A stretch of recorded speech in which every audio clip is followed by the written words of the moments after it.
அதெல்லாம் பறக்க முடியாத பறவைகளை சாப்பிடும். பறவை கூட்டுக்கிற அந்த குட்டிகளை அது முழுங்கி சாப்பிடும். பால் மோஸ்ட்டாக அந்த பாம்பு பால் குடிக்கிற மாதிரி இருந்துன்னு வச்சிங்களேன். இந்த பெண் பாம்பு இந்த இனத்த பாம்புகள் எல்லாமே 40 முட்டைகளோட ஒரு வருஷத்துக்கு.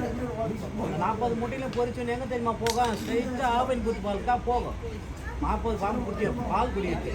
அதில் எதுவும் டீ காஃபி கேட்குற பாருங்க, அதெல்லாம் கிடைக்காது. மொத்தமே பாம்பு குடிச்சிடும். கொஞ்ச நாள் ஆவின் குத்தில் மூட்டு கிளம்பிடுவாங்க வீட்டுக்கு. அதனால் பால்லாம் குடிக்காது. அதே மாதிரி 100-150 வருஷம் வாழ்ந்துருச்சு. இந்த நல்ல பாம்புலாம் எதுவுமே கடிக்காத வாழ்ந்துருச்சுன்னு வச்சுக்கலாம். ஒரு 7 அடி 8 அடி வளர்ந்துச்சு ஒரு பாம்பு. அதுக்கப்புறம் அந்த மாணிக்க கல் வரும்போதெல்லாம் பார்த்தீங்கன்னா ஒரு 7-6 அடிக்கு வந்துடும், சின்னதாகிடும். அப்புறம் அந்த மாணிக்க கல் அம்மாசனைக்கு கக்கி வைக்கும். அப்போ நம்ம அந்த பாம்பு கரெக்டாக பார்த்து சாணி கொண்டு எரிஞ்சிட்டு அந்த மாணிக்க கல் எடுத்து நம்ம வச்சுட்டு வந்துட்டோம்னா வச்சுக்கலாம், பெரிய பணக்கார ஆகலாம் சொல்லுவாங்க.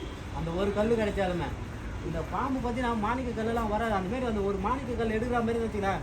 எங்கள் தலைமுறையிலேருந்து எங்கள் அப்பா, எங்கள் தாத்தா, எங்கள் கொள்ளு தாத்தா எல்லாருமே பாம்பு பிடிக்கிறது நல்லா தெரியும். இந்த நல்ல பாம்புலாம் எப்படி இருக்குது நல்லா தெரியும்.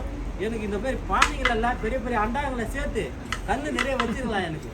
காரணம் எங்கள் தாத்தாலாம் வந்து நீ இதுமாரி கஷ்டப்பட்டு சொல்லப்படுறதில்ல பாம்பை பற்றி, நீ பெரிய பணக்காரனாக இருப்பான்னு சொல்லியிருப்பாங்க. நான் பெரிய பணக்காரனாக இருப்பேன். அம்பானிக்கு அடுத்த ஆள் நாங்கள் தான் இருப்போம்.